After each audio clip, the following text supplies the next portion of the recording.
Hey guys, tonight we're heading somewhere cold, wet, and unimaginably loud. A place where your dreams get drowned out by artillery, where the air smells like damp earth and decay, and your neighbors are lice, rats, and a sergeant who hasn't slept in 3 days. We're going back to a trench.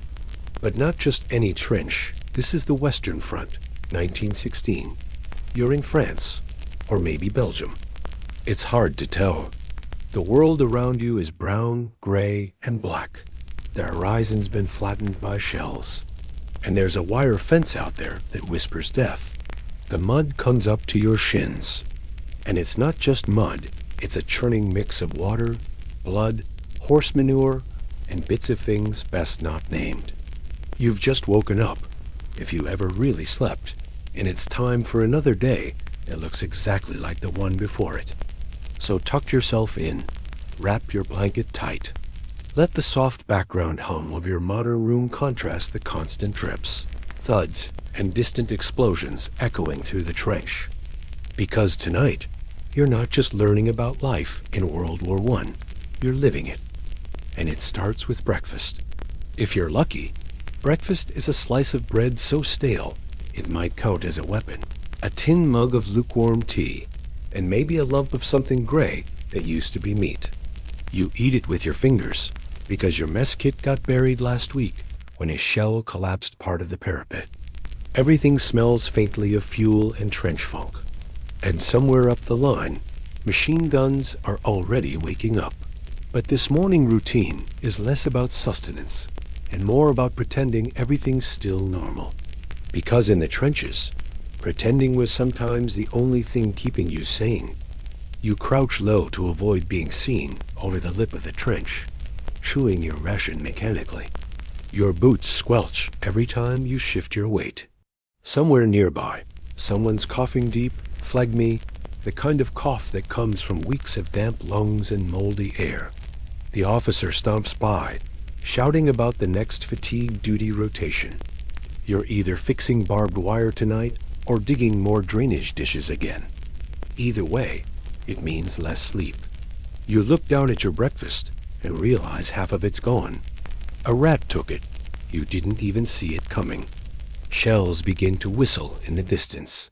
Not aimed at you yet, but close enough that everyone stops chewing for a second. Instinct. You listen to the direction of the thuds. Far right, probably hitting the next sector over. You go back to your breakfast, or what's left of it. And here's the thing. You're not even scared anymore. The fear burned off weeks ago. Now it's routine. Everything is routine. The same bread, the same tea, the same boots, the same bodies buried just behind the fire step. And this is only breakfast. Because even this miserable routine would soon give way to something worse. A much messier problem that no one ever talks about, but everyone has to deal with. And to find out what that is, we have to talk about where you go when you need to go. There's something primal about the need to relieve yourself. You can hold it for a while, distract yourself with a cigarette or a letter from home, but eventually, nature wins. The problem is, in a trench, nature has very few options, and none of them are good. You look around for the latrine. If you're in a more well-established trench system, you might be lucky enough to have a designated spot, usually a dugout pit with a plank across it. That's the deluxe version. But more often than not, the latrine is just a shallow hole someone scratched out yesterday behind a sandbag wall. If you're really unlucky, and most people are, it's just wherever no one's looking. A corner, a bucket, an old ammo box. You hope for privacy, but that's a fantasy. There are 60 men packed into this stretch of trench, and privacy died somewhere back in boot camp. The worst part isn't the smell, though. That's unspeakable. It's the knowledge that what you're squatting over is probably already full, and no one has emptied it in days, or weeks, or ever. And if you're under fire, forget it. You don't leave the trench. You don't even move. You just deal with it. Where you are, how you are. It's humiliating at first, and then it just becomes another part of the job. Trench latrines became notorious breeding grounds for disease. Dysentery was common. It spread fast. One man gets it, and within days, a dozen others are doubled over, dehydrated, and desperate. Medical supplies were scarce, and even if you were treated, the only real cure was rest, which you wouldn't get. The officers tried to enforce hygiene. They'd order men to burn waste with quicklime, dig new pits farther back, even rotate sanitation duties. But rain undid it all. A storm would come, wash everything down the trench, and you'd wake up with that familiar stench floating past your head. And then there were the flies. Flies by the hundreds, thousands. You couldn't eat without waving them away from your mouth. You couldn't sleep without them landing on your eyelids. They came for the latrines, and they stayed for the corpses. And the corpses, well, they were everywhere. But we'll get to that later. Latrine duty was one of the most hated jobs on the line. You'd get a shovel, a bucket, maybe a wooden cover if you were lucky, and orders to go clean up someone else's mess. And it wasn't optional. Refuse and you'd be reported. Lose your rations. Get transferred to the worst part of the line. Or worse, be sent over the top early. So you did it.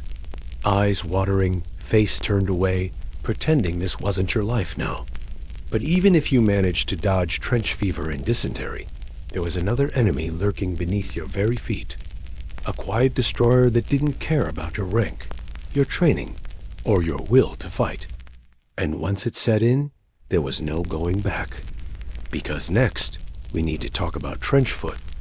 At first, it just feels like cold feet. Not surprising. The trench floor hasn't been dry since you got here, and neither have your socks. You've wrung them out over the parapet, dried them over a candle, stuffed straw into your boots. None of it helps. Then the tingling starts, a weird numbness. You can still walk, but the skin's gone pale, almost waxy. You think it'll pass, but it doesn't. And the next morning, your toes are swollen, discolored, and the pain sets in. Not the sharp kind, but deep and throbbing, like your feet are slowly giving up. That's trench foot. It happens when your feet are soaked for too long in cold, unsanitary conditions. Exactly the conditions that define the Western Front. Once the circulation cuts off, tissue starts to die. And if it gets bad enough, you don't just lose a toe. You lose your foot. The only real cure is prevention. Change your socks. Keep your feet dry. Rub whale oil on them. They say the problem? You don't have dry socks. Whale oil is rare. And you can't exactly kick your boots off and sunbathe in the middle of a war zone. So you march in wet boots, sleep in wet socks, and pray you're not next. When a soldier went down with trench foot, it wasn't dramatic. There was no gunfire, no heroic last words. He just stopped walking, had to be carried, and then carted off behind the lines, where sometimes the only option was amputation. They said trench foot wasn't deadly, but they weren't the ones who had it. Soldiers who couldn't march were seen as burdens. Sometimes they were labeled cowards. Others hid their symptoms just to avoid the shame. You start checking your feet obsessively, even during shellings. Men would peel off their socks at night and show each other the skin, comparing tones like they were showing off sunburns. Except this burn didn't heal. It rotted. Some tried to gain the system to stick their feet in ice water on purpose, hoping for a blighty wound. Something bad enough to get them sent home, but not bad enough to ruin them for life. It was a delicate game. Most lost. Officers tried to enforce daily foot inspections. They de-order men to partner up and take turns rubbing each other's feet with oil. It sounds absurd now, but back then it was life-saving. And yet, all the whale oil in the world couldn't fix what the trenches did to your body. And worse, what they did to your mind.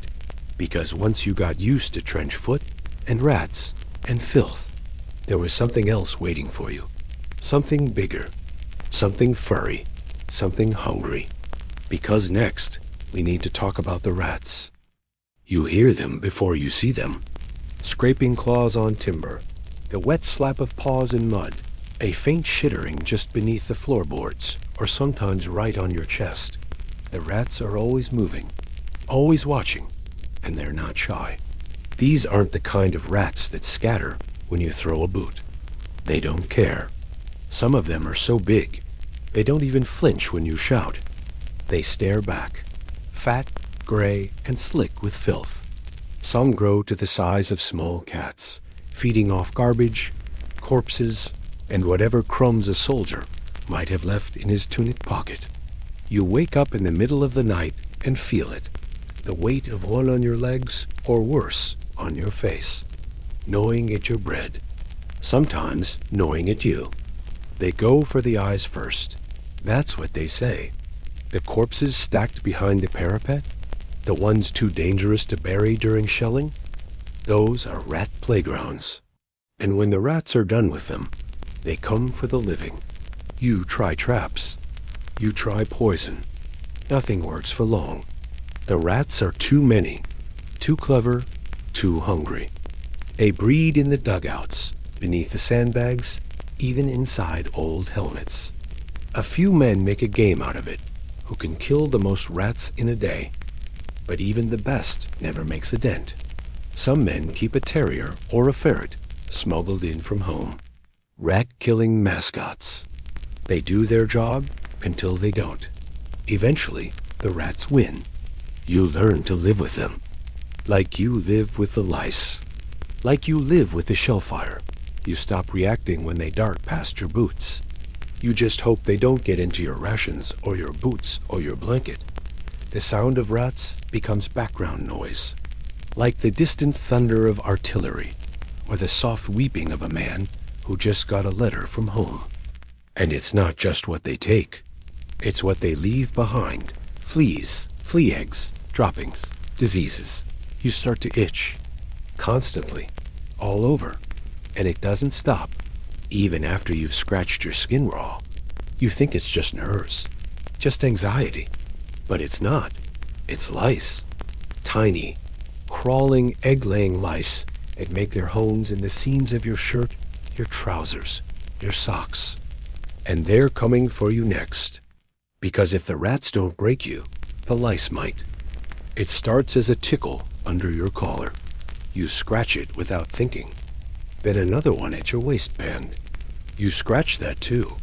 But the itching doesn't stop. It spreads neck, chest, groin, thighs. It's like your entire body has become one giant mosquito bite. Only worse.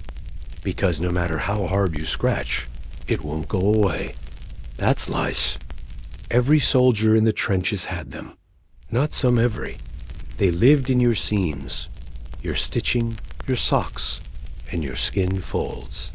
They laid eggs by the hundreds, nestled in the fibers of your uniform, just close enough to your body heat to thrive. You try boiling your clothes, but the water's filthy and firewood scarce.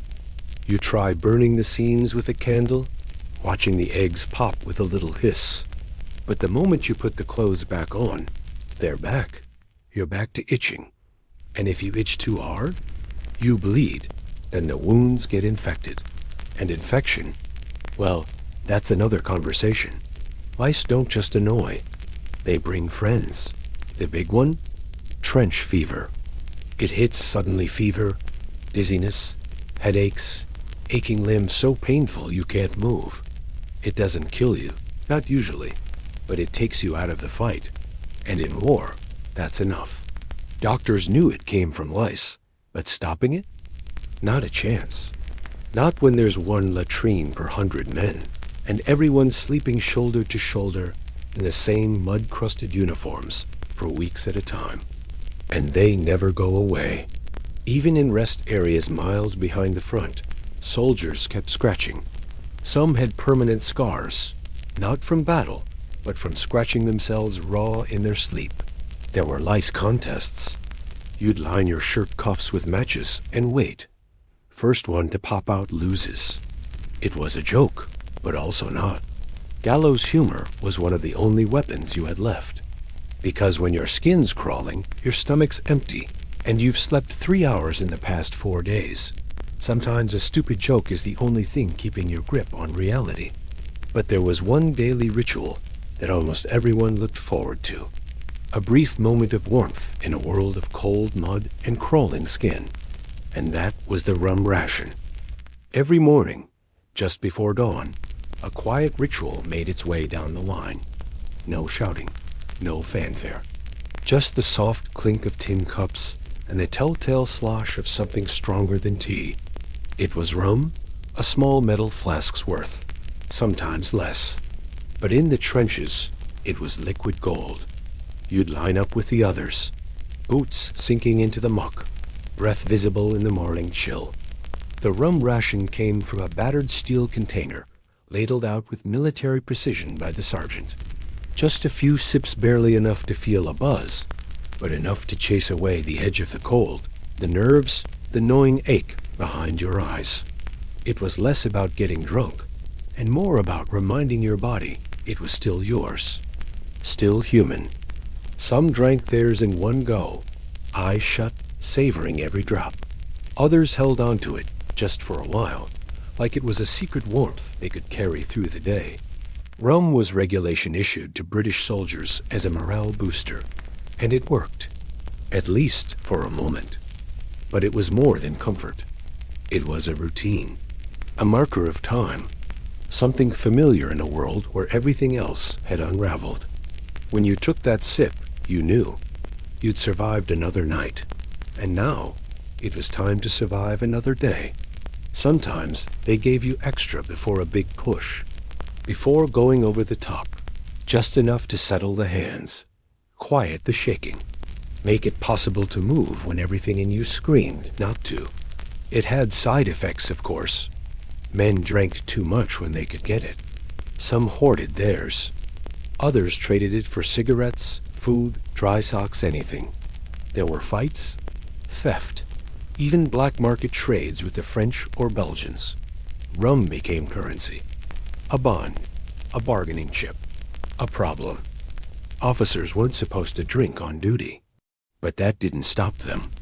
You could smell it on some of their breath during roll call. Nobody said anything. In the worst moments, when the mud reached your waist, when the lice were inside your ears, when your trenchmate hadn't spoken since yesterday's bombardment, that little splash of rum was often the only comfort.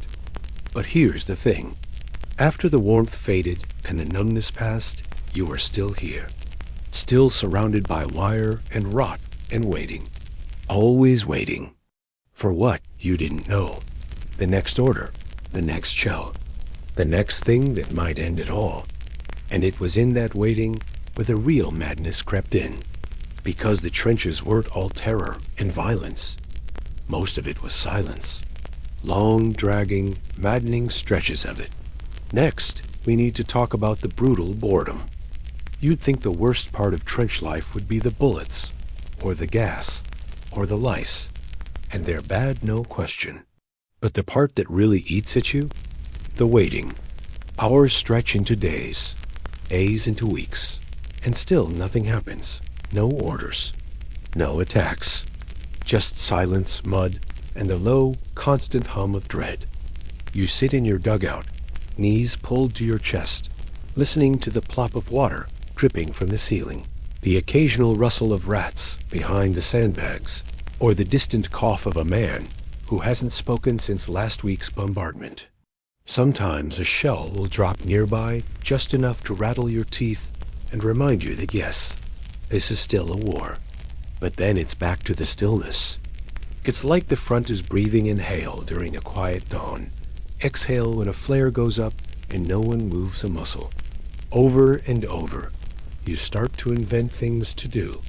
Cleaning your rifle, re-cleaning it, rearranging your kit bag, writing letters you never send, watching for movement through a periscope, even though you know the enemy is doing the exact same thing on their side. You count sandbags. You talk to yourself. You talk to the dead. There's a kind of mental erosion that happens when nothing happens. Men start twitching. Others get jumpy at small sounds. Some grow completely still silent for days, speaking only when shouted at. They called it shell shock then, but it wasn't always triggered by an explosion. Sometimes it was the waiting, the not knowing, the build-up. You lie awake at night wondering if tomorrow will be your day. Not because you're desperate for glory, but because anything would be better than this gray limbo. Some men volunteered for wiring parties just to escape the monotony. Imagine that, crawling through no man's land with pliers and a flashlight, just for something to do. Even the card games lose their charm. You've memorized every joke in the unit, traded the same cigarettes 5 times over. Someone hums a song from home, but it only makes the silence louder after it ends. You start forgetting what day it is, what month. It doesn't matter. Nothing matters except surviving long enough to hear someone shout, "Stand to." Again, at least then you're doing something. And still, part of you dreads the moment the silence breaks. Because when it does, it usually means one thing. You're going over the top. Next, we're climbing out of the trench, heading to hell. You're told at dawn, no drama. Just a quiet briefing in the half-light. Breath fogging in the chill. The lieutenant reads from a damp scrap of paper. Objectives, timing, code words. Then he folds it, tucks it away, and says, "Fix bayonets."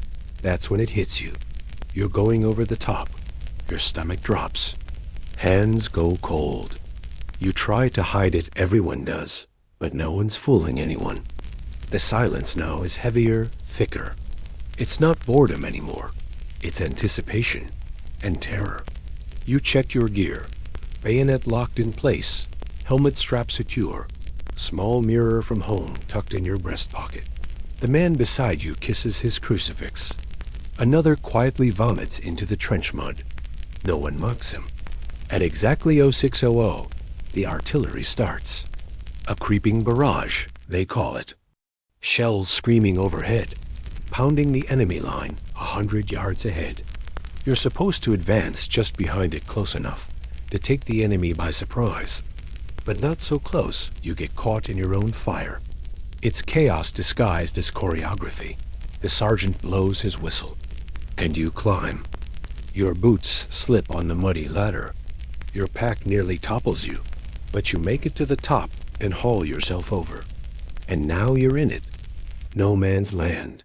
It's a cratered nightmare. Mud and wire, shattered trees, broken rifles, frozen corpses half submerged in sludge. You step over bodies. You fall.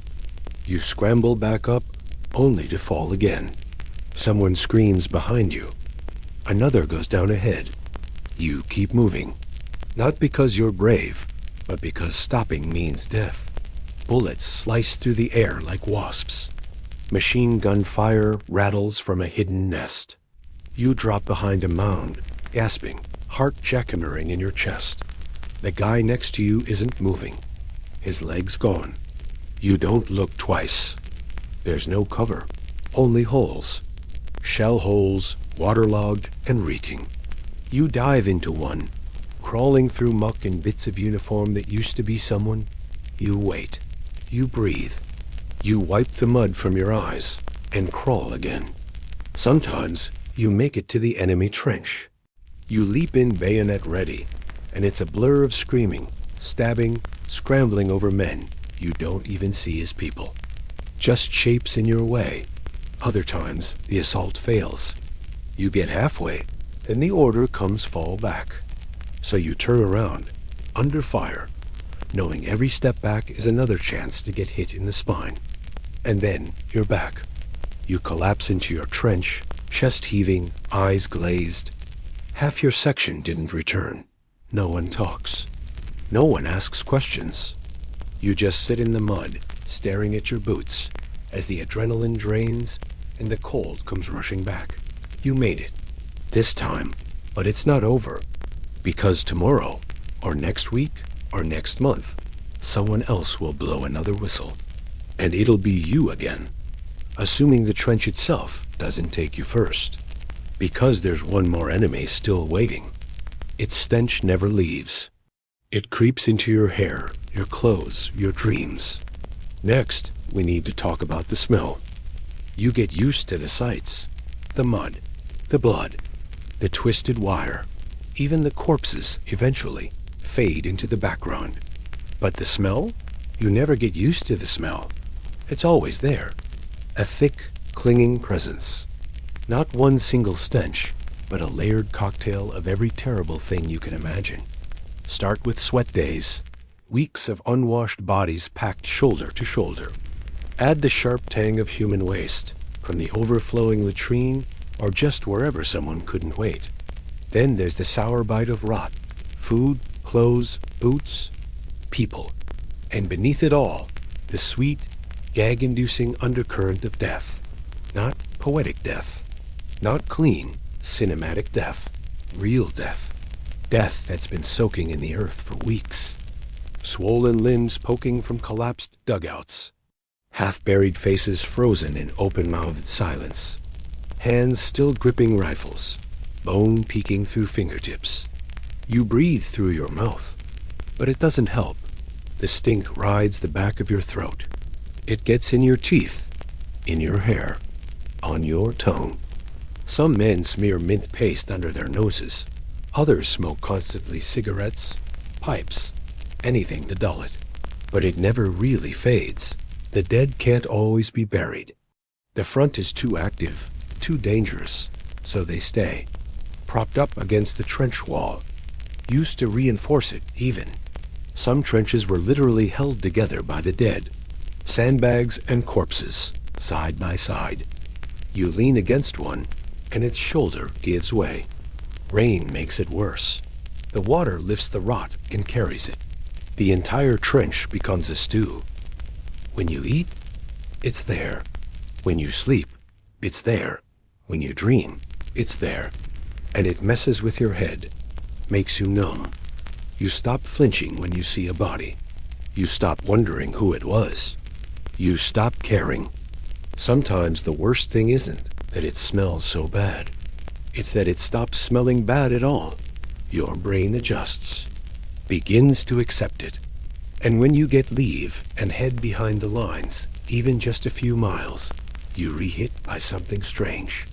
The air smells clean. And that, somehow, is more unsettling than anything else. But in those rare moments of relief, when the mail arrives, and you get a few lines from home, something strange happens inside you. A flicker of emotion. A reminder of who you were. Next, we open a letter. And with it, a door you thought was shut. The letter arrives during stand down, handed out by a corporal with a sack slung over his shoulder, like some kind of mud-covered postman. He doesn't smile, just calls out names and tosses folded paper packets like he's dealing cards. You get one. It's damp around the edges, smudged in places, but the handwriting is unmistakable. Home. For a moment, everything else fades. You don't notice the lice. You don't feel the bruises on your ribs. You don't hear the distant shelling. You just hold that letter, heart thumping, like it's a lifeline. And in a way, it is. You find a quiet corner, or as quiet as it gets, and open it slowly, carefully, like it might fall apart in your hands. It smells faintly of whatever shelf it was kept on, of ink and maybe perfume, or soap. Real soap, a whiff of a world that doesn't exist here. Inside, the words are normal. We miss you. The dog's gotten fat. The neighbor's roof collapsed in that storm. Nothing dramatic. Just slices of regular life. But they hit harder than any explosion. Because that life, it doesn't feel real anymore. You used to shovel that neighbor's walkway. Now you're crawling through dirt, dodging snipers, and eating bread that tastes like wire brush. The gap between what you were and what you are now is too wide to explain. Sometimes the letters are cheerful deliberately so. Your mother pretending she's not terrified. Your sister talking about school like the world isn't on fire. And you cling to it. You memorize every line. Read it a dozen times. Fold it, unfold it. Keep it in your pocket until it disintegrates. Other letters are heavier. A cousin who didn't make it home. A friend whose name is now etched on a plaque in a church you'll never see again. And sometimes, news from a sweetheart who's moved on. Those letters don't get read twice. You try to write back, but what do you say? Everything's fine? That's a lie. I'm scared cold, and I haven't changed socks in 2 weeks. No one wants to read that. So you tell them about the weather, the rations, a joke someone told. You leave out the blood, the screaming, the smell. And yet, even with the gaps in the censorship and the sheer unreality of it all, those letters do something strange. They remind you that there's a world beyond the trench. A world with clocks and carpets and warm bread. A world where you're more than just a number in a battalion. Where you're still someone's son, brother, friend. It makes you homesick in a way that hurts more than any wound. Some men broke down completely after reading a letter. Others saved them like treasures, pulling them out in quiet moments to remind themselves they were still human. But that small, folded piece of paper did more than carry words. It carried hope. And sometimes guilt. Because for every man who got a letter, someone nearby didn't. The sack came up empty. Or the letter was addressed to someone now buried in a crater. And when that happened, the air changed. You could feel it. Like something cold settling on your shoulders. But even those heavy silences were better than the one sound everyone feared most. Next, we need to talk about what it really sounded like in the trenches, and what it meant when the noise stopped. The trenches were never quiet, but they weren't always loud either. They were something in between. A low, constant, grinding kind of noise that lived just below your hearing until it didn't. There was the hiss of wind threading through sandbags, the plink of water dripping from your dugout ceiling, the metallic click of someone oiling a bolt-action rifle in the dark. Somewhere, boots sloshed through mud. Someone muttered in their sleep. A match struck. A cough echoed. Background sounds. You got used to them. They became the rhythm of life in the trench. But there were other sounds too. Louder ones, more urgent. Whistles. When you heard the officer's whistle, your body reacted before your mind did. It meant move. Now, no questions. It could mean stand to, prepare to repel a raid, go over the top, or just fetch rations under cover of dark. But that whistle could change everything in an instant. Then there was shell fire. When the artillery started, it didn't matter if you were eating, sleeping, or halfway through a letter. You ducked, you covered your head, and you prayed. Shells came in two voices, incoming and outgoing. Outgoing was fine, friendly, a sort of thunder you could ignore. But incoming was a scream, a rising wail that ended in either silence or an eruption of earth and bodies. But the worst sound in the trenches wasn't the shells, or the bullets, or even the screams. It was silence. Because when everything stopped, truly stopped, you knew something was coming. The birds didn't chirp. The breeze didn't move. The world held its breath. That kind of silence only showed up before gas attacks, or just before an enemy charge. You'd be sitting there, hands wrapped around your cup of tea, when suddenly, nothing. Not even a rat moving. Just this thick, choking quiet that pressed against your chest. And you'd know. Men froze in that silence. Rifles gripped tight, eyes darting over the parapet, breaths held. You didn't even dare to whisper. It was as if the trench itself was warning you. Something is about to happen. Then the first flare would go up. A scream. A whistle. Gunfire. Chaos. That pattern played over and over. The noise, the quiet, the noise again. You stopped trusting either one. Some men developed superstitions. They'd count between shells. Tap their helmets 3 times before peeking over the trench. Anything to feel in control. And yet, even with all that clamor, All that tension. There were sounds that haunted more than any explosion. The moans of the wounded stuck out in no man's land. The ones you couldn't reach. Their cries would echo all night. And you had to sit there, listening, knowing you couldn't do a thing. You'd close your eyes, pretend it was something else. The wind, a dying animal, anything. But you knew better. And sometimes they stopped moaning. That silence never left you. But we're not done with horror yet. Because sometimes the trench wasn't reinforced with timber or sandbags. Sometimes it was something far worse. Next, we talk about the corpse wall. At first, it doesn't register.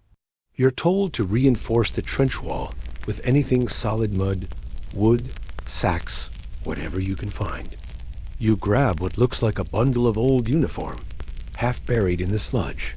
You pull, and it resists. Then you see the hand, flesh like wax, fingers curled, one eye open, staring straight through you. You drop it, stumble back, and throw up behind a pile of sandbags. Nobody says a word. Not because they don't care, but because they've all done it too. This is the corpse wall. It started out of necessity. Early trenches collapsed easily, especially after rain or shelling. Timber was scarce. Sandbags ripped, and the dead were everywhere. Sometimes you couldn't get to them during an assault. Sometimes there just wasn't time. So when a trench wall gave way, and there were bodies nearby well, they used what they had. A body already stiff and bloated could prop up an entire section of trench. Arms wedged into the earth, legs crisscrossed with planks, helmets pushed down onto skulls to keep them from slumping. You weren't supposed to look closely. You definitely weren't supposed to ask who it was. Some had no faces left. Others had ID tags still attached. Men would lean back for a rest and realize too late what they were leaning on. The instinct was to recoil, but there wasn't room. The trench was packed, narrow. Every space had a body in it, alive or not. After a while, you stopped reacting. When rain came, the walls wept. You'd hear the soft patter of water running down cheeks, dripping off chins, pooling in sunken eye sockets. The smell thickened. The flies came in swarms. They bit the living and the dead alike. But the worst part? You started to recognize them. That's Wilkinson, you think. From D Company, used to hum while shaving. And there he is now, holding up the trench wall with his spine. You catch yourself greeting him one morning. Morning, Wilco, before remembering he hasn't said a word in 2 weeks. And what's even more disturbing is how normal it all begins to feel. When you see new recruits flinch, retch, or cry, you realize how far gone you are, how numb. They'll catch up. Everyone does. Or they don't last long. Sometimes you dig the wall out by accident working on drainage, fixing a leak, and a face slides into view. No scream. Just a sigh, a shrug, another one for the list. And you wonder, if you go tomorrow, will they do the same to you? Will your body be stuffed into the mud, eyes open, mouth shut, holding up a wall while strangers eat tinned beef next to your knees? But you can't ask that. Not out loud. Because tomorrow might bring something worse than the corpse wall. Worse than the rats, the lice, the shellfire, and the silence. It's invisible. It drifts on the breeze. And it doesn't just kill. It burns. Next, we need to talk about poison gas. It doesn't look like much at first. Just a haze in the distance. A low, crawling mist rolling over no man's land. Maybe you think it's morning fog, or the smoke from a shell blast. You squint, you sniff, and then someone shouts the 2 words that make your blood freeze. Yes, yes. Panic explodes down the trench. Men scramble for their masks, clumsy, rubbery contraptions that reek of rubber and sweat. You fumble with the straps. Your hands shake. You drop it in the mud, Pick it up. Force it over your face. Tighten the sides. Breathe. Too late. The first gas attacks were clumsy. Cylinders opened by hand, relying on wind. Sometimes the wind shifted, and the cloud rolled back onto the enemy. But once they figured it out, it became a science. Chlorine, phosgene, and the worst of them all, mustard gas. Chlorine burned your lungs. Phosgene was sneakier, took hours to kill, giving a false sense of safety before your lungs filled with fluid and you drowned on dry land. Mustard gas didn't kill fast. It blistered your skin, your eyes, your throat. It seeped into your clothes, clung to your boots, settled into the soil. You could get gassed just by walking where it had been used 2 days earlier. Gas masks helped, but they weren't perfect. If yours had a tear, if the filter was wet, if you hesitated even a few seconds, too bad. You'd be coughing blood by dusk. Some men wore their masks so long, they passed out from heat and exhaustion before the gas even touched them. If you didn't have your mask, you had seconds. You'd urinate on a rag, yes, really, and press it to your mouth. The ammonia was supposed to neutralize the gas. It didn't, but you did it anyway. Anything to feel like you had a chance. And the worst thing? You didn't always see it coming. Gas was silent. No warning. No flash. Just that faint, unnatural smell. Like pepper, or garlic, or freshly cut hay. By the time you noticed it, your lungs were already burning. You saw the aftermath. Men clawing at their throats, their skin bubbling like overcooked stew. Eyes swollen shut. Voices reduced to dry wheezes. You'd try to help, but there was nothing you could do. Nothing anyone could do. Just hold their hand. Or look away. The fear of gas attacks never left. You slept with your mask beside you. Ate with it dangling from your neck. Dreamed about it. Woke up gasping. And yet, even in this horror, there was hierarchy. Rank didn't save you from the gas, but it did change how you lived day to day. Who had better gear? Who slept drier? Who ate first?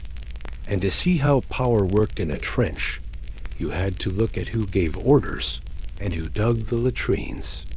Next, we explore the trench hierarchy. Out here, everyone wears the same mud, same lice, same fear. But don't be fooled. There's a clear pecking order in the trenches, and it matters more than you think. At the top are the officers, lieutenants, captains, maybe a major if you're near headquarters.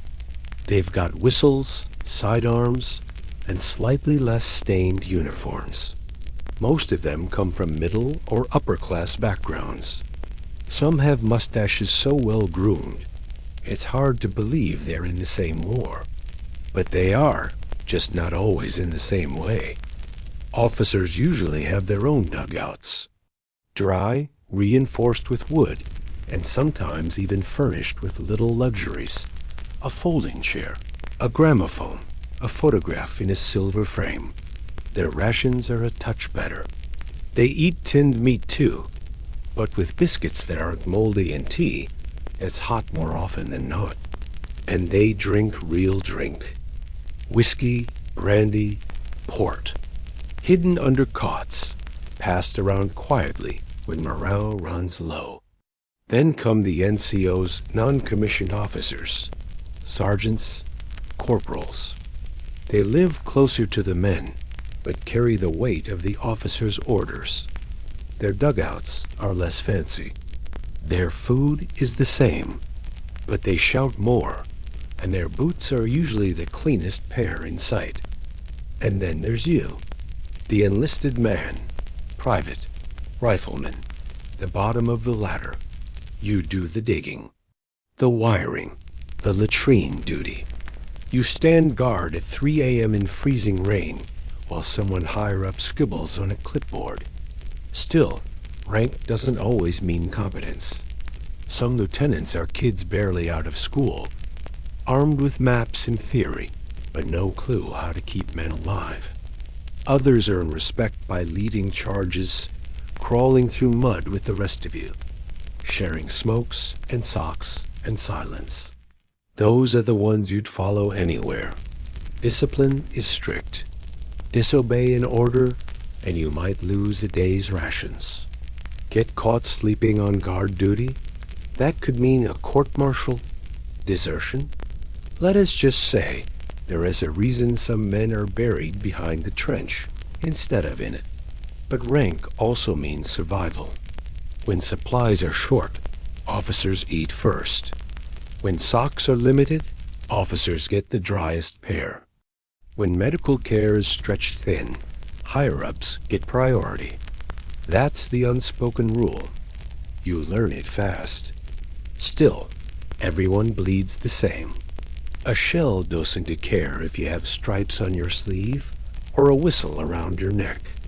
And when the trench gets hit, officers and privates alike dive into the same mud, scream the same prayers, and get carried off by the same stretcher-bearers. But between the horror and the hierarchy, there were moments small, absurd, almost beautiful, where the line between ranks blurred. When laughter echoed down the trench, when bets were made, and for just a second, everyone was human again. Next, we're lighting up the darkness with trench games, gallows humor, and the strange things men did to stay sane. There's only so long you can stare at mud, rats, and corpses before your mind starts to split at the edges. That's when humor, dark, twisted, and often inappropriate, became a kind of armor, a way to patch the cracks. You couldn't escape the trench, but you could laugh at it. Men made jokes about everything. Gas attacks, lice, amputations, nothing was off limits. Not because it wasn't horrible, but because it was. The more terrifying something was, the more they joked about it. Laughter didn't mean they weren't afraid. It meant they were still here. Nicknames were common. The latrine became the throne. The dugout, a hotel. A dead rat in your blanket, new roommate. If someone lost a finger, they called him lucky. If he lost two, extra lucky. Humor wasn't about being funny. It was about staying alive. Then there were the games. Cards, mostly. Some men played for cigarettes. Others played for promises. Shave my head if you lose. Clean my rifle if I win. A deck of cards could travel from trench to trench, stained with mud, tobacco, maybe blood, but still playable. You'd find men playing poker beside a corpse. A distraction is a distraction. Football was rare, but it happened. During long lulls or in the back lines, someone would pull out a stitched ball or just tie rags together, and suddenly a game would break out. Boots flying, cheering, arguments over imaginary rules. For a few minutes, the Western Front looked almost normal. There were songs, too. Some bawdy, some heartbreaking. Whole trenches would join in, their voices rising above the fog and filth. Officers didn't always approve, but they rarely stopped it. You can't shoot morale into a man, but you can sing it.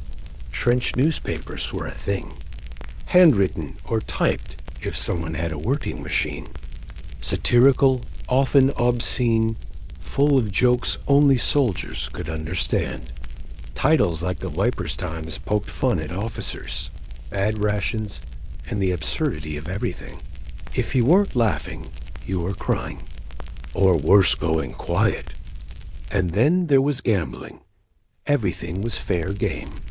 How long until the next show? Who'd get lice first? Would Jenkins finally wash his socks? Men bet on letters from home, on who'd crack next. even on how long the rats would take to find a biscuit someone dropped. One man claimed he'd bet his soul for a real meal. His mate said, "Too late, mate. You traded that for dry socks last week." Sometimes the humor went too far. A joke pushed the wrong button. A laugh in the wrong silence. Fists flew. Knives came out. But usually, it was the only glue holding everything together. You didn't have to be clever. Just awake. Just present. If you could make someone grin after he'd watched his best friend disappear under shellfire, you were doing more than comedy. You were performing CPR on a soul. But the jokes always had an edge. Because just over the trench wall, just beyond the jokes and singing and makeshift football, was death. Silent, patient, and sometimes it wasn't silent at all. Next, we head into the most dangerous spot in the trench, a place where laughter stops instantly, where you never stand too tall and never look twice in the same place. It's time to enter Sniper Alley. You learn the rules of Sniper Alley fast. Rule 1. Never silhouette your head against the skyline. Rule 2. Don't stand still. Rule 3. If you hear the crack, it wasn't meant for you. Snipers didn't come with warnings. No footstep. No shadow. Just a silent puff from a rifle half a mile away. And if you were unlucky, a neat little hole in your helmet that didn't stop at the helmet. Sometimes they aimed for your forehead. Sometimes your eye. Sometimes your teeth. Whatever was showing, whatever was stupid enough to move above the parapet, they'd take it. You don't know where they are. That's what makes them terrifying. They might be in a church tower, a barn window, a pile of rubble that looks exactly the same as it did yesterday. They didn't move often, and they didn't miss often. The Germans were especially feared for their snipers. They used scopes, ghillie suits, and patience. Endless, inhuman patience. British snipers retaliated, of course, but it was never a fair fight. The trench was their playground. You were just the target. So you duck.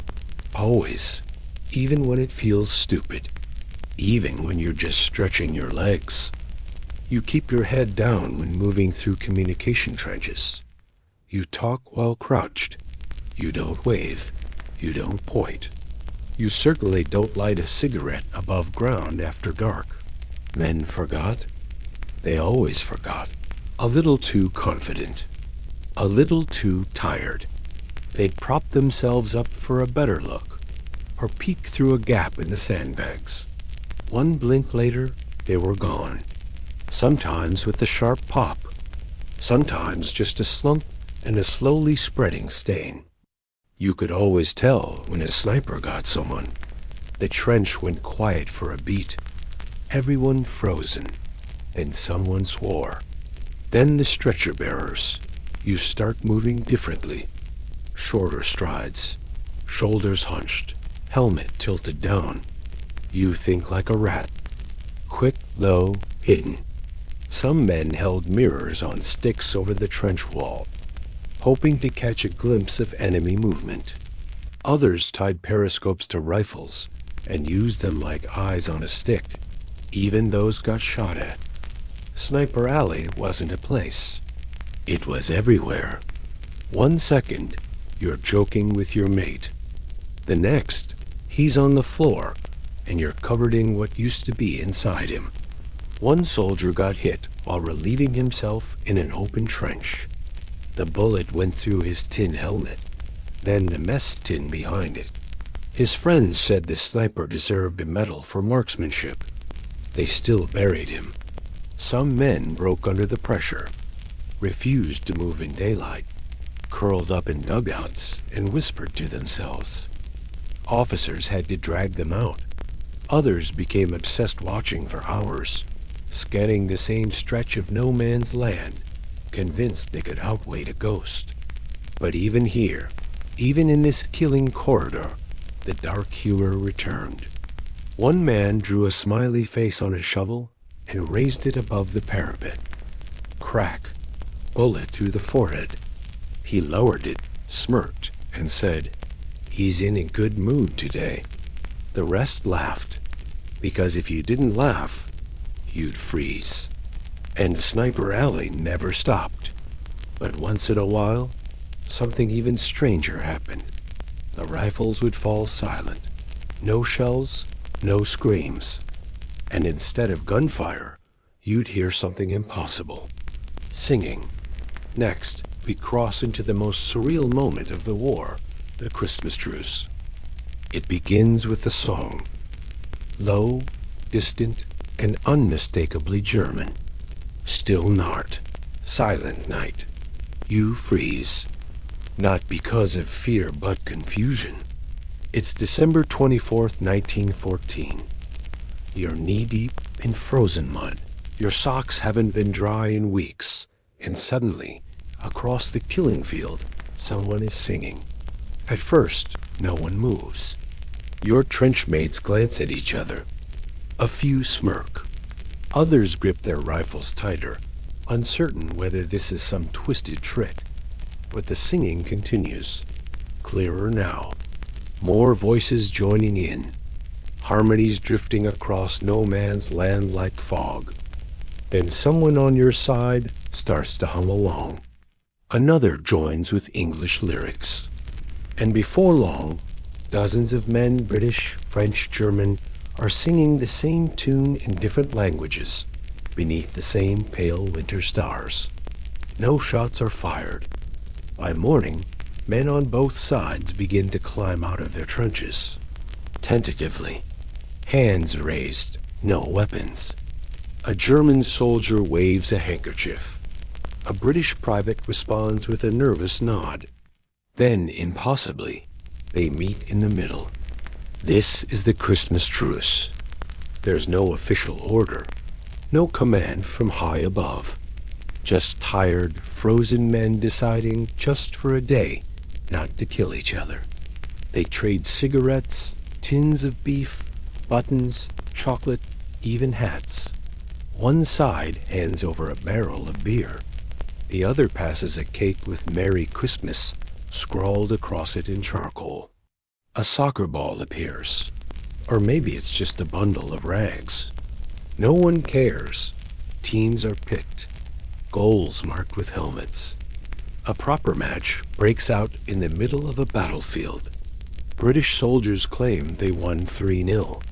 Germans say otherwise. No one really keeps score. They bury their dead together. Hold joint funerals. Some soldiers take the opportunity to retrieve the bodies that have lain between the lines for weeks. Others exchange addresses, promising to write after the war. And for those few hours, the Western Front becomes something else. Not peaceful, never truly peaceful, but quiet. Human. It doesn't last. By the next day, the spell breaks. New officers arrive. Orders come down. The war machine grinds back into motion. Anyone caught fraternizing after that is threatened with court-martial. Snipers return. Shells start falling again. And men who shook hands hours earlier are now trying to end each other. But the memory lingers. Some veterans say it was the worst part of the war, because for one day they remembered what it was to look the enemy in the eye and not see a monster. Just another tired soul, trying to survive. And once you've shared a song with someone, it becomes harder to pull the trigger next time. But as the war dragged on, those soft moments vanished. The truces stopped. The rules got harsher. The killing more efficient. And the little things, comforts like socks, mail, or chocolate, became harder to come by, harder to hold on to. Next, we look at what happens when even those fragile comforts get delayed, or never come at all. You wait for the post like it's oxygen. Word from home. A tin of condensed milk, maybe a scarf. Something, anything to remind you you're not just a uniform crawling through muck. But this week, nothing arrives. Again, mail delay. It happens all the time. One supply line gets shelled. A bag gets rerouted. A name gets lost. And suddenly, your mother's letter or that parcel with the extra socks is stuck in a depot 4 towns over or worse, buried in a field somewhere under a wagon. You try not to think about it, but it eats at you. Your boots are soaked through, the lining's coming apart. Every step is agony, your heel blistering, toes numb. And you know your sister sent wool socks last month. You imagine them, neatly folded in brown paper, sitting somewhere dry and warm. Useless. The other guys are just as desperate. One got a box of hard candy and hasn't opened it yet. Says he's saving it. Everyone knows he checks it 3 times a day. Another received a photo of his newborn daughter. Keeps it inside his helmet. Not for protection, just so she's always close. But those are the lucky ones. Most haven't seen mail in weeks. One guy finally opens a long-lost envelope, only to find it as full of confetti, his younger brother's idea of a joke.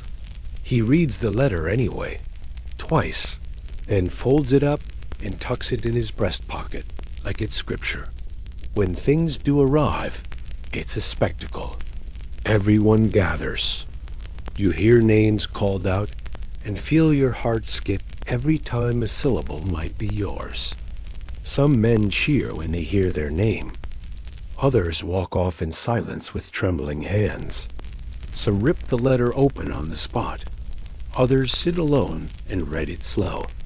And then there's the moment after, when the paper's folded again, the food's been eaten, the socks put on. You look around and nothing has changed. You're still here, still filthy, still listening for the next shell. The disappointment cuts deeper than any letter could. Sometimes you write a reply to a letter that hasn't even arrived yet, just to keep the rhythm going. You make up answers to questions you haven't seen. Invent stories to make home feel closer, more real. Some men stop writing altogether. They say it hurts too much. One of them says, "I'd rather feel nothing than feel forgotten." The silence from home isn't anyone's fault, but it still feels like a betrayal. When the comforts don't come, you turn to the only thing that does always show up: artillery. But it's not just the blasts that wreck your body. It's what they do to your brain. Because when the shells come, they don't just tear up trenches. They rearrange your mind. Next, we talk about the noise that never really ends, even long after you leave the front. The nightmares, the tremors, the damage they didn't have a word for yet. It begins with a sound, a whine, barely audible at first, rising fast, then a gut-deep boom that makes your ribs rattle. Your ears ring. Your vision shakes. Dirt rains from the sky. Your brain stops processing. You don't breathe. You don't move. You wait for the next one. That's artillery. It doesn't come in one. It comes in hundreds, thousands. An endless parade of steel screaming from miles away, landing inches from your face. And it isn't just the impact. It's the pressure wave. The way it slams into your body like a ghostly fist, stealing your breath, twisting your stomach, scrambling your sense of direction. You lie flat, arms over your head, helmet pressed into the mud. You can feel the trench shift with each hit. The walls shudder. Timber groans. Rats flee. Somewhere, someone is praying out loud. Another is laughing high and wild, not from humor, but from something that cracked loose in his mind. Sometimes it lasts for minutes. Other times, hours, days. In the Battle of the Somme, the British fired over 1 million shells in just 5 days. 5 days of thunder. 5 days of choking dust, of unceasing noise, of watching men come apart without a bullet ever being fired. When it stops, silence is worse. Your brain doesn't trust it. You twitch at shadows. Jump when someone drops a cup. You feel the next shell before you hear it, even when it's not coming. This is what they'd later call shell shock. But in 1916, there's no name, no diagnosis. You're just tired or weak or lacking in character. You tremble in your sleep. You flinch at nothing. You forget where you are. Your mouth opens, but no words come out. Some men stutter for the rest of their lives. Others go blind, even though nothing's wrong with their eyes. One soldier digs with his hands for hours, convinced he's still under bombardment, until they sedate him and tie his arms down. There were thousands like him, more than anyone could count. Hospitals filled with men who didn't bleed, but broke. And the worst part? The military didn't know what to do with them. Some were sent home. Others were shot for cowardice. One moment you're reading a letter. The next, you're curled in a corner, muttering about shells that aren't falling. The trauma sinks into your muscles, your joints, your marrow. It becomes you. Even when you get leave, fresh clothes, a train ticket, a real bed, you carry it with you. You flinch at car horns. You duck at fireworks. The city feels too open, too bright, too alive. Artillery doesn't just dig holes in the ground. It digs them in you. But through it all, you cling to what you can. A routine, a ritual, something that helps you believe, just for a moment, that things are stable, predictable. And in the trenches, nothing is more sacred than the humble sandbag. Next, we look at the weird little economy that grew around the thing meant to keep you alive, and sometimes just keep your boots dry. You see them everywhere, lining the trench walls, stacked shoulder high, under your boots, under your head, even under the corpses. Sandbags. They're the trench soldiers' answer to everything. The army handed them out by the thousands, plain burlap sacks, rough to the touch, designed to be filled with earth and piled high. They absorbed shrapnel. They stopped bullets. They soaked up water. Sometimes they burst. Sometimes they sagged. But most of the time, they saved your life. You learned quickly. A good sandbag wall could mean the difference between ducking a sniper's shot and joining the wall permanently. They were your mattress, your pillow, your seat, your shield. And like everything else in the trench, they were never where you needed them when you needed them. Filling sandbags became a daily job, a ritual. You were handed a shovel, pointed to a pile of dirt or mud or gravel or whatever wasn't froze, and told to start digging. Fill it, tie it, stack it, over and over. Men grew attached to certain bags.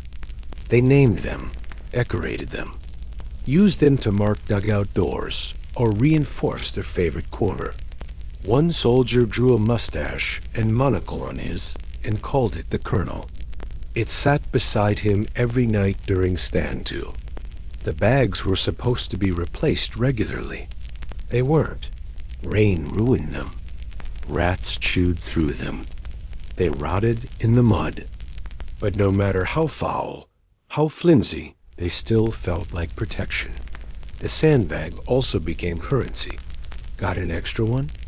Trade it for a dry pair of socks. Need a place to sit that's not waterlogged? That'll cost you too. Someone in your unit always knew where to find more. Some even borrowed them from other trenches during quiet nights. That's right, sandbag theft. A minor crime with major perks. One time, a man used 6 sandbags to build a throne in his dugout. It collapsed within hours, but the point was made. In a world stripped down to survival, a seat with a backrest was royalty. Officers used them to build walls around their own dugouts, little forts within the bigger trench.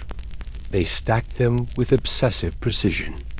Nothing screamed authority like a perfectly aligned row of mildew-covered sacks. They weren't just for defense either. Some men built firing platforms from them. Others created makeshift shells. Someone once crafted a chessboard out of flattened sandbags and bits of charcoal. It lasted until the next rain. And yes, sometimes sandbags were the only thing standing between you and a direct hit. You'd be crouched behind a wall of them, heart hammering as a shell landed 5 feet away. They'd burst, dirt flying everywhere, but you'd still be breathing. They soaked up moisture from the trench floor. They collapsed under weight. They sagged after a week. But no one complained, because without them, you're just standing in a ditch, exposed. Still, even the sturdiest sandbag couldn't protect you from everything. Some things crawled under, some things dropped from the sky, and some things crawled out from inside your own skin. That's why even with all this chaos, all this grime and death and noise, men still tried to clean themselves.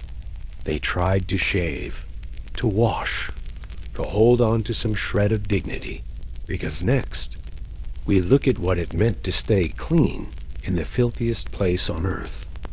It sounds like a joke now, but hygiene in the trenches wasn't optional. It was survival. A clean face didn't just look sharp. It kept your gas mask sealed. A washed body didn't just feel better. It gave lice fewer places to hide. And yet, when you're knee-deep in filth, surrounded by rot and rats, the idea of clean becomes flexible. Let's start with shaving.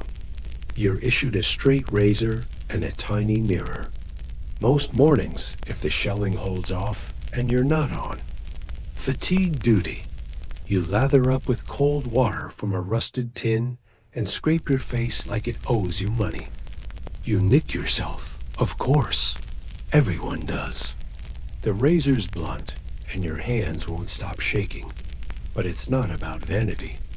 It's about survival. A beard means your gas mask might not seal properly. And if gas hits, that extra stubble could mean your last breath. Some soldiers took pride in staying clean-shaven. Officers especially. Even in the worst mud pits, a freshly trimmed mustache gave off a sense of order, of control. You might be surrounded by chaos, but this face says, I'm still me. Now about washing well, it's complicated. There are no showers, rarely any hot water.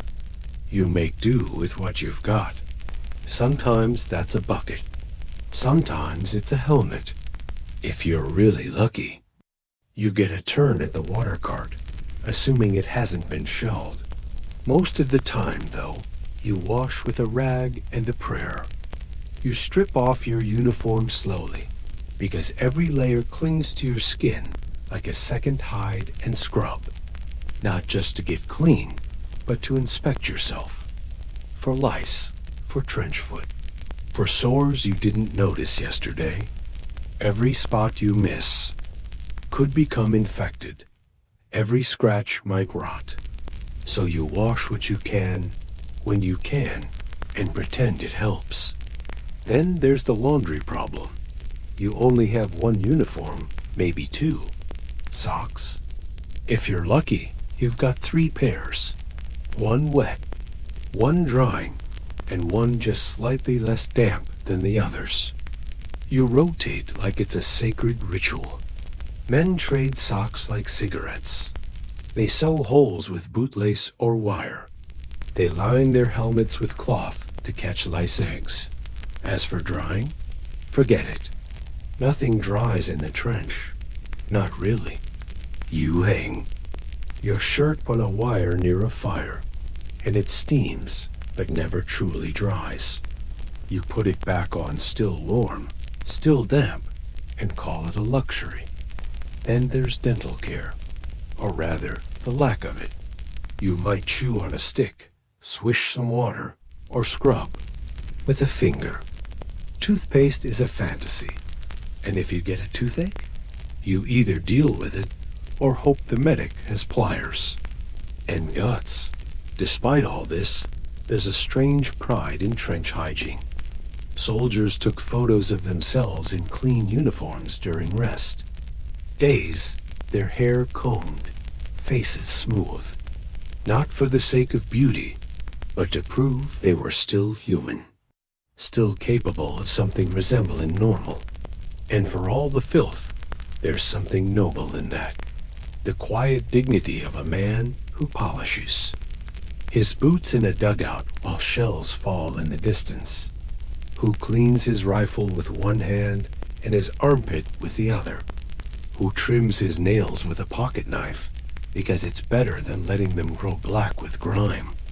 Still, no amount of scrubbing could keep the real horrors at bay. Wounds, infection, the slow collapse of bodies that couldn't keep going. You could fight off the lice, the mud, the stench, but when a man got hit, everything changed. Next, we're looking at what happened to the wounded, and why, in many cases, it was far worse than dying. You hear at first sometimes a scream, sometimes just a sound like air being punched out of a man's lungs. Then the thud as he goes down. The trench freezes. For a second, no one moves. Then the yelling starts. Stretcher bearer. Over here. But the bearers are already busy. They're always busy. Wounds in the trenches don't come clean. Shrapnel tears through limbs. Bullets break bone, rip tendons, smash organs. And if the hit doesn't kill you outright, the mud might. Wounds get packed with filth the second a man hits the ground. If the bleeding doesn't get him, infection will. The medics brave beyond belief crawl into no man's land under fire to drag men back. Sometimes all they bring is a piece, an arm, a boot with a foot still in it, or a half-conscious man moaning for someone who's already dead. The aid posts are little more than dugouts or tents, tucked behind the front, dim, overcrowded, reeking of antiseptic, blood, and fear. You're laid on a stretcher, if there is one, or dumped onto the ground. A harried medical officer takes a look. If your wound is minor, they clean it. Maybe stitch it, wrap it in gauze, send you back to the line. If it's bad but treatable, you're sent further back to a casualty clearing station. If it's hopeless, you wait. No one says it, but everyone knows. Pain relief? If you're lucky, morphine. If not, a rag between the teeth. You hear everything, sawing, screaming, prayers, men sobbing, men begging, men silent, eyes wide, as their life slips away in inches. And the flies? Always the flies. There's no privacy, no peace. A man might be dying inches from you, and all you can do is hold his hand and lie. You'll be fine. They'll take you home. You say it because you have to, even though you know he won't see tomorrow. Wounds aren't just physical. A shell blast might leave you untouched but shattered. Some men come back with 1,000-yard stares, unable to speak. Others laugh at nothing. Some rock back and forth in the corner of a dugout, whispering names no one recognizes. And then there are the ones who don't come back at all. The trench takes them. Not to death. Just ... away. Still, for those who survive, there's a strange moment of relief when you're wounded bad enough to be taken off the line, but not so bad that you lose a limb or your life. They called it a blighty wound, slang for a wound bad enough to get you sent back to Britain. It became a perverse hope. A bullet through the shoulder, shrapnel in the thigh, something clean, something merciful. Men faked it sometimes, shot themselves in the foot, or held their hand over the parapet and hoped. If they were caught, they faced court-martial, prison, even execution. But when faced with another week of this life, some gambled everything for a few inches of clean bandage and a train ticket away from the front. And those who stayed behind saw it all, watched their mates carried off on stretchers, knew they might never see them again, knew that sometimes the worst fate wasn't death, but survival without a face, or legs, or a memory of who you used to be. And just when you thought it might be over, when you got your so-called rest behind the lines, you learned another truth. Even peace came with rats. Next, we go behind the front for a day of rest and find out why even that wasn't what it seemed. You're told you're being pulled off the line. Rest rotation. Finally, the words feel like sunlight in your ears. You imagine clean sheets, hot food, sleep without boots, a roof that doesn't drip when it rains. For a few glorious moments, your brain fools you into thinking it's real rest. Then the truck arrives. It's not heading to some peaceful countryside villa. It's going about 5 miles behind the line. Far enough that the shelling sounds more like thunder, but close. Enough that you can still smell the gunpowder. You pile in with 20 others, sitting knee to knee, backs hunched, mud still wet on your sleeves. The rest area is a ruined barn. Half the roof gone, no doors. Rats already waiting, as if they got there early to claim the best spots. You drop your pack and try to find a corner where the wind won't claw at your face. This is rest. There are no attacks tonight. No gas, but that doesn't mean no work. You're handed a shovel. Dig new latrines. Someone else is on firewood duty. Another on sentry rotation. Some men are tasked with hauling rations back to the front. You try to complain and get a look that says, rest means not dying today. That's it. Still, it's different. Slightly. You're not standing ankle deep in mud. The ground here is firm. There's hot food if you count greasy stew, and stale bread. Someone has a pack of cards. Someone else managed to snag a candle. And now there's a glow at the center of the room, flickering against the splintered rafters. You sit in a circle, boots off, socks steaming in the air. The silence is softer, the darkness less cruel. For a moment, you remember what it feels like to be almost comfortable. Then you hear coughing, the same kind you heard in the trenches. Deep, wet, the kind that echoes from inside a man's chest. You look over. It's Thomas. He's been coughing for days. He waves you off, but the others shift away slightly. There's nowhere clean to sleep. You lay your coat down over straw that smells of mildew and something sharper urine maybe. You wrap yourself in a blanket that's not yours and pray whoever used it last didn't die in it. You dream in snatches, not of home, not anymore, just of dry ground and silence. At dawn, you're woken up by shouting. Roll call. They need a wiring party. You try to argue this is rest, after all, but the officer won't hear it. You're back to no man's land tonight, stringing barbed. Wire in the dark. Same boots, same fear. So you make the most of the day. You write a letter. Play a round of cards. Try not to notice the man in the corner, silent, clutching a blood-stained scarf he hasn't let go of in 2 days. Some men sing, others sharpen bayonets. One just stares out a broken window and mumbles to himself. You don't interrupt. Everyone has their own way of surviving. The rest period ends too soon. It always does. You board the truck again, shoulders heavier than before. You head back to the trench. The same mud, the same smell. But you carry something with you now. A piece of warmth. A whisper of something. Human. Because soon you might be writing your last letter. And this time, you'll know it.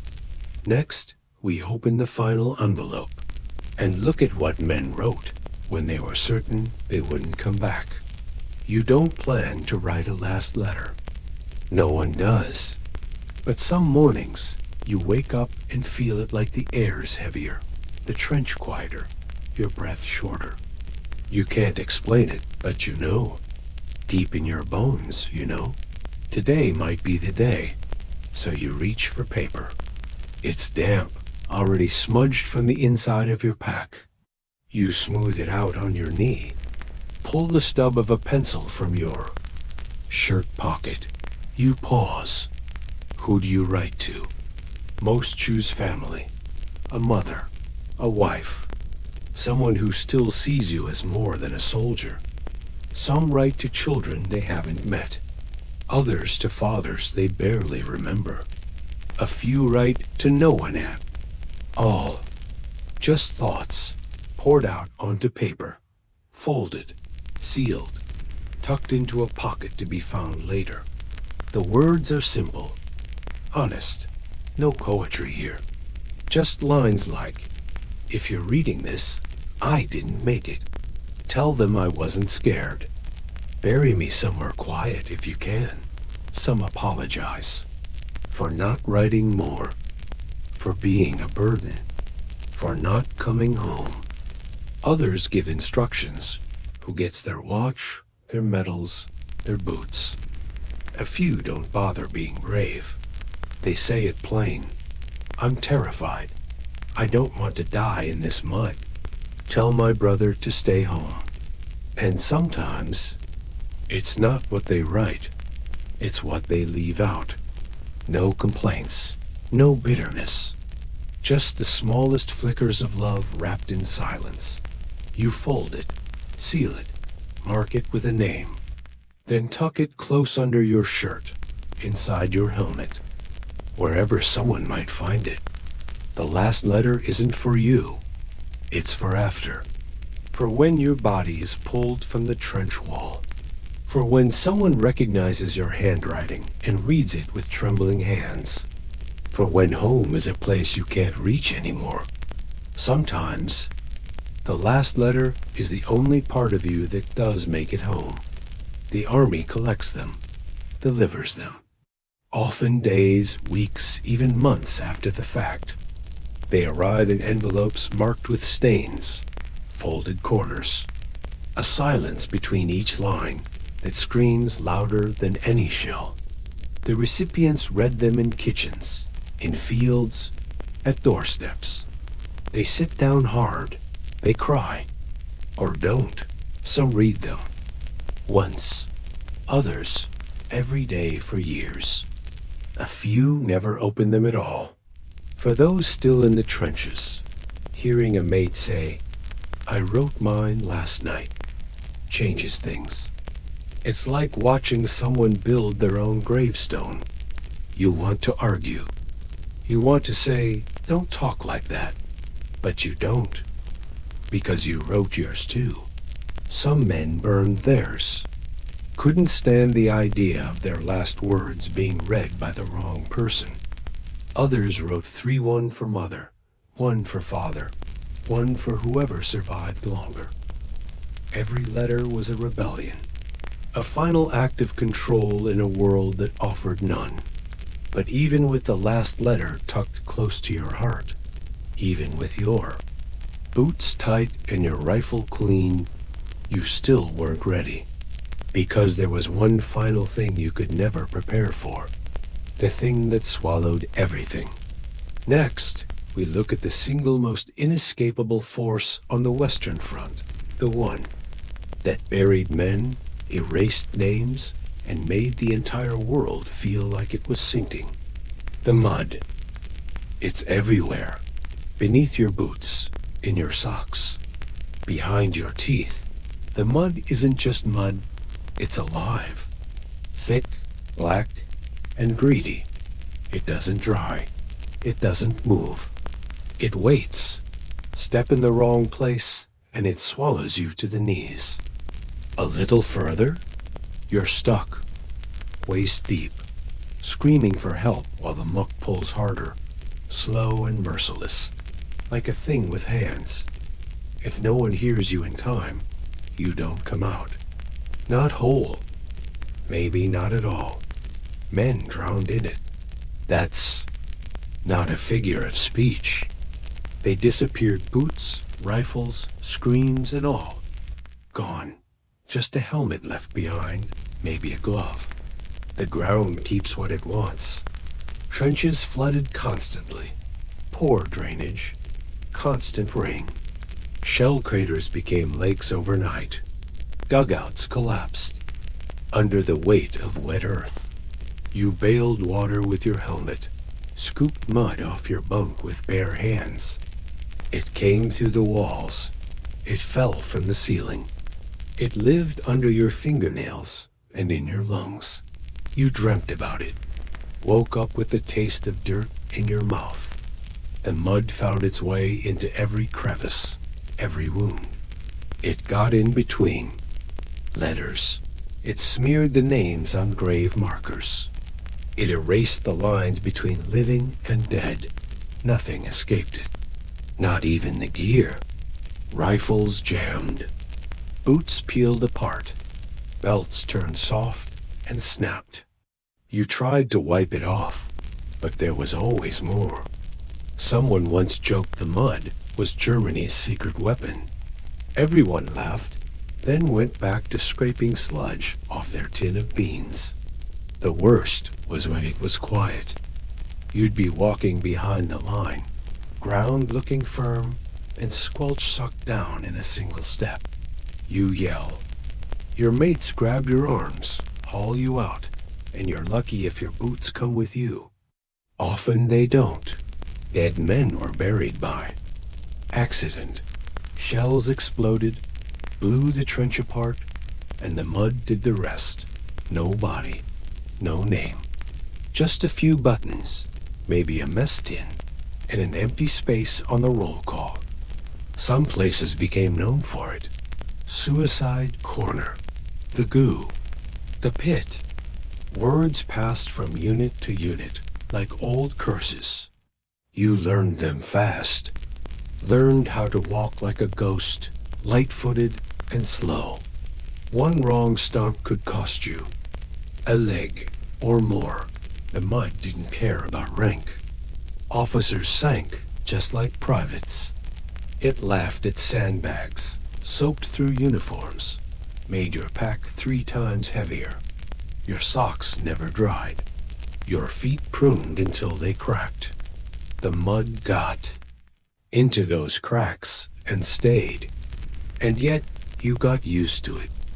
Like the lice, like the shelling, like the dread. One man wrote in his diary, "We don't walk anymore. We slither." Another, "It's not land. It's the grave pretending to be ground." Even years later, veterans spoke of it more than they spoke of fear. The mud haunted them. Every field, every rainy day. They could feel it pulling at their souls, whispering, remembering. Because the war ended, yes. But the mud? The mud never really let go. And now, finally, It's time to leave the trench behind. But before we end, we need to pull back. Look at the whole machine, the world around you, the system that kept you here, week after week. Next, we step back from the personal and look at the brutal logistics that made the trench war possible. You weren't the only one in that trench. Behind you, beyond the barbed wire and mud, was an entire machine churning day and night just to keep you here. The war wasn't just bullets and bayonets. It was supply lines, schedules, trains, factories, telegrams, and numbers. Mountains of numbers start with food. You ate what the quartermaster sent, not what you wanted. Hard biscuits, tinned beef, sometimes jam. If the roads were blocked, you didn't eat. If the mules were shelled, you didn't eat. If your company lost its cook in the last bombardment, cold beans. Again. But food had to be produced, shipped, hauled by cart, delivered on time to hundreds of thousands of men. Every bite you took had passed through a dozen hands. Every cup of weak tea had a story. Then there was ammunition. Bullets didn't just appear. They were manufactured by women in factories back home, packed into crates, loaded onto trains, pushed to the front by soldiers who'd never see the line themselves. Artillery shells, grenades, flares, wire cutters, everything in your kit had a route, a schedule, a cost. And someone, usually many someones, had to calculate how much you needed, where it needed to go, and how to get it there without it getting blown to pieces along the way. The Army called this logistics. You called it not starving to. Death. Clothing too. Uniforms, helmets, greatcoats, boots. The boots never fit. The coats came late. If it rained too hard, your spare socks turned into damp rags in minutes. And yet, every piece had to be accounted for. Requisitioned, stamped, tracked. You were issued things you didn't need. Denied things you begged for. And it didn't matter. The system was bigger than you. And there was mail. Thousands of letters a day. In and out. Each one needing a clerk to sort it, a courier to carry it, a censor to read it. You were one tiny dot in a spider web, stretching from London to the front line and back again. Then there was waste. Waste had to be hauled out. Trash, excrement, broken equipment. The Army had whole teams devoted to shoveling, carting, and disposing of what the front chewed up and spit out. Horses died, wagons broke, weather turned, and the system kept going. The trenches you lived in, dug by men you never met. Engineers, sappers.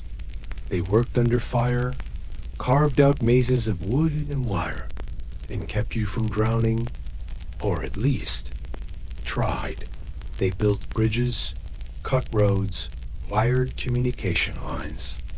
And when their work collapsed under shell fire, they did it all over again. Behind the front, people counted things.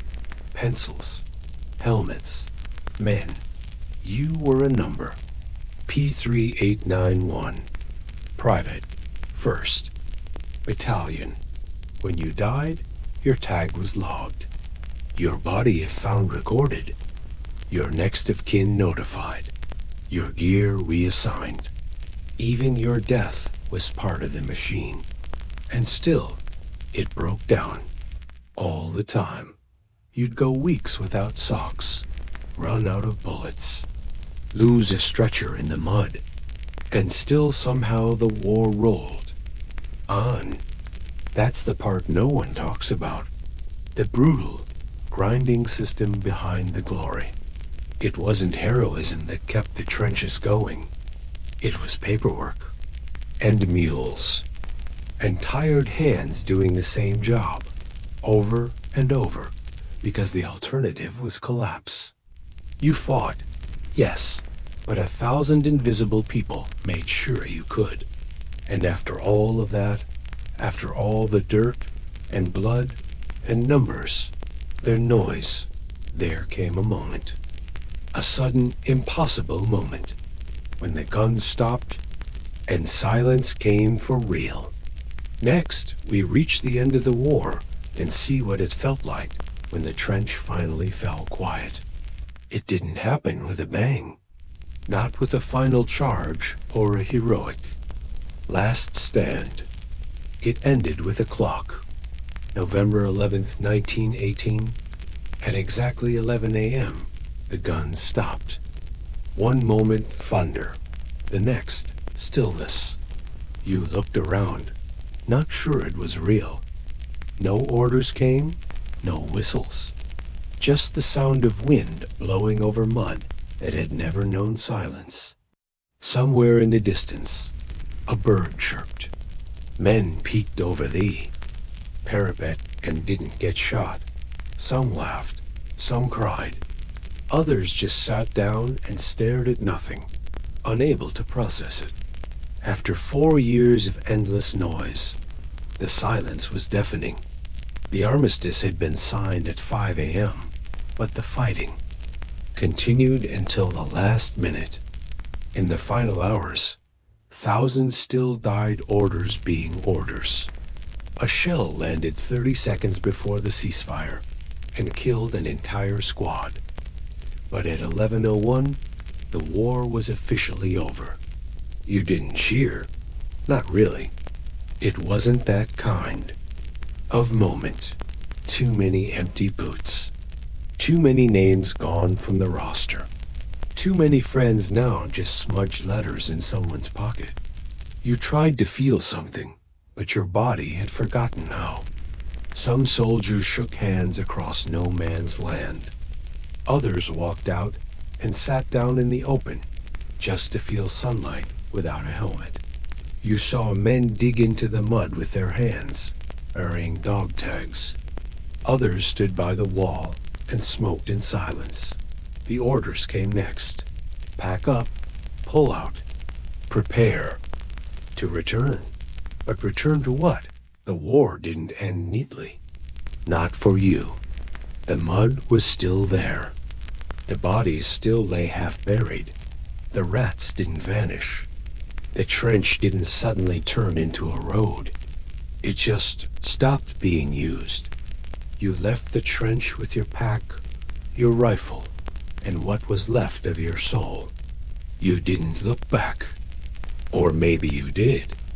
Maybe you turned around one last time and saw the place that tried to end you. You boarded a train, took off your helmet, sat in a wooden seat next to a man who'd lost an eye and a smile he'd never get back.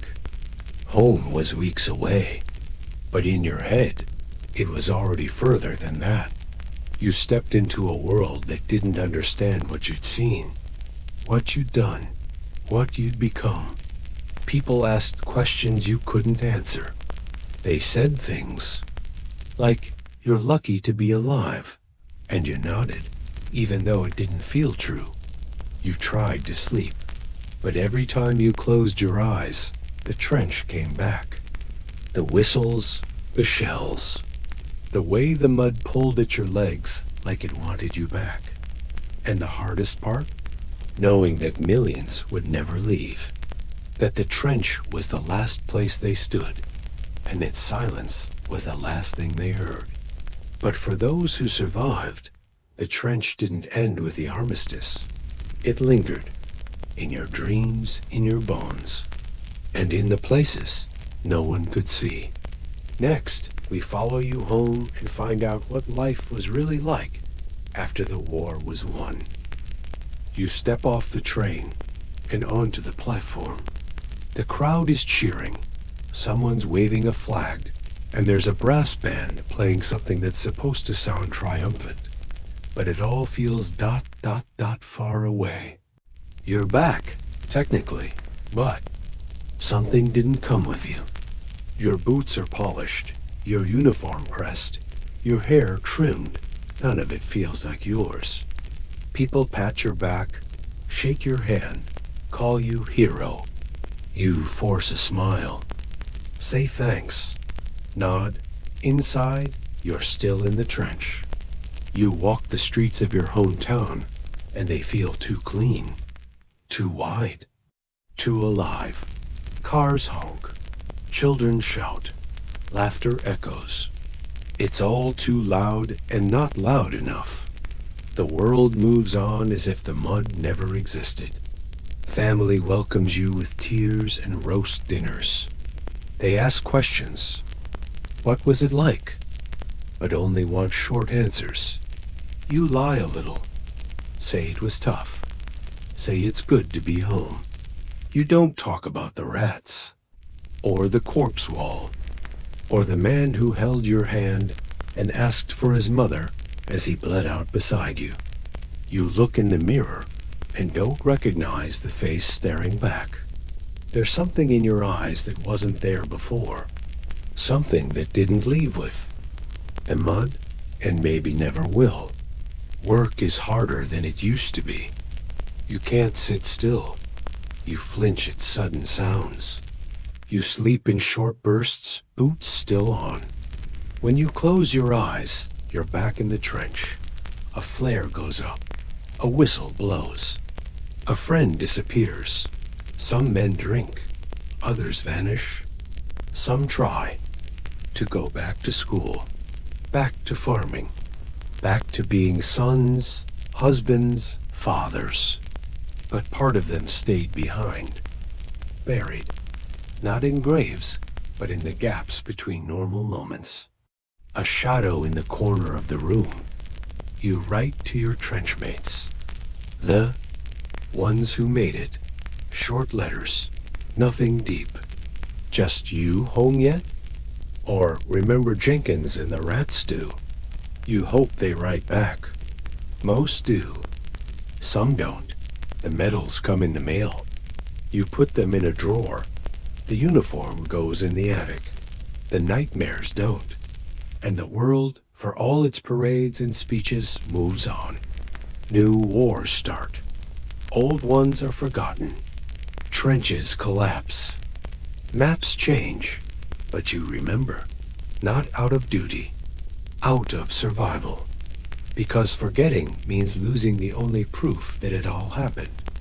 You keep the last letter, the dog tag, a photo folded and refolded 100 times. And sometimes late at night, you dream of the trench not with fear, but with something stranger, recognition, because it was the worst place you ever lived, and somehow the only place you ever truly belonged. Next, we take one final look at what the trench left behind, not just in men, but in the land itself. You think it's over. You left the trench. The war ended. But the land remembers. A century later, the Western Front is still there, just quieter. The forests grew back. The craters filled with rain. The barbed wire rusted away into the soil. But if you walk through northern France or Belgium, you'll see it. Scars. The fields don't lie flat anymore. They ripple, subtly, the old outline of trench systems still imprinting the earth. Farmers plow around certain spots. Not out of superstition, but survival. They know what's underneath. They call it the iron harvest. Every spring, unexploded shells rise up from the soil like bones. Mortar, artillery, gas canisters, some still lethal, others filled with mud and silence. Locals stack them at the edges of fields like rotten produce. And then they call disposal. Teams. And it's not just metal. Bones surface too. Femurs, skulls, the buttons and buckles of men who never made it home. Sometimes entire bodies, preserved in mud, still clutching a rifle or letter or photograph. Villages still carry the names Ypres, Passchendaele, Somme, words that once stood for horror, now etched on signs beside cafes and petrol stations.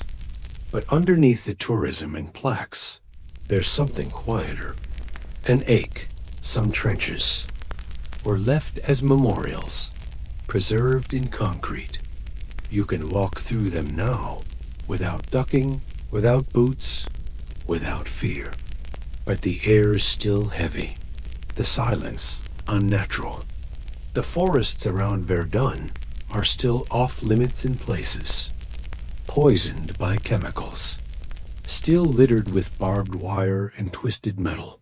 Nature heals slowly when soaked in blood and gas. And in cemeteries, row after row of white stones stretch to the horizon. Known unto God, unknown soldier. Ages 17, 22, 41. Some with names, some with numbers, some with nothing at all. Tourists walk among them quiet. Children ask questions. Parents fumble for answers. Veterans visit with trembling hands, not to remember the war, but the boys they knew in it. And then there are the museums. Shell casings, uniforms, periscopes. Gas masks behind glass. But no museum can explain the weight of cold mud in your boots. No plaque can recreate the silence after shellfire. The war changed the land. It changed the soil. It changed the air. But most of all, it changed the people. Generations carried that change in quiet fathers, in grandfathers who never talked about the war, in dusty boxes in attics, in songs, stories, myths. The trench didn't disappear. It sank. It dissolved into memory, into culture, into the way nations speak about sacrifice, fear, endurance. And even now, when the last of those soldiers have long been buried, the trench speaks. You just have to know how to listen. And as we stand on this final stretch of broken ground, there's only one thing left to say. Next, we close the loop. One last moment in the mud before we say goodnight. You're back in the trench, just for a moment. Not to fight, not to dig, just to stand. The air is cold, damp. The wood under your boots is soft with age, but still holding. The sandbags are faded, the walls lower than you remember. The smell is gone mostly. What remains is deeper, not in your nose, but your memory. You look around and see the outlines of men who once stood beside you. Jenkins, who always carried 2 spoons. Murray, who never lit a cigarette until someone else did first. Thomas, coughing in the corner, too proud to admit he was sick. Their voices echo, not through sound, but through the way the trench holds your body. How it makes you hunch your shoulders, narrow your steps. How your hand, even now, instinctively reaches for a rifle that isn't there. You close your eyes. The sounds return not loud, not clear, but present. A distant shell. The low thrum of boots in water. A whisper of a name spoken only once. And then silence. You open your eyes. The trench is empty. You breathe. There's something sacred about a place that held so much fear, so much filth, so much pain, and yet so much brotherhood.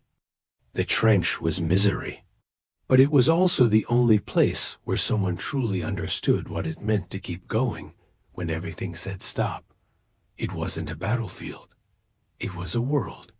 And now, as you take one last look, you feel something strange. Not sadness, not horror, a kind of stillness. Because you made it through. The trench took many, but not you.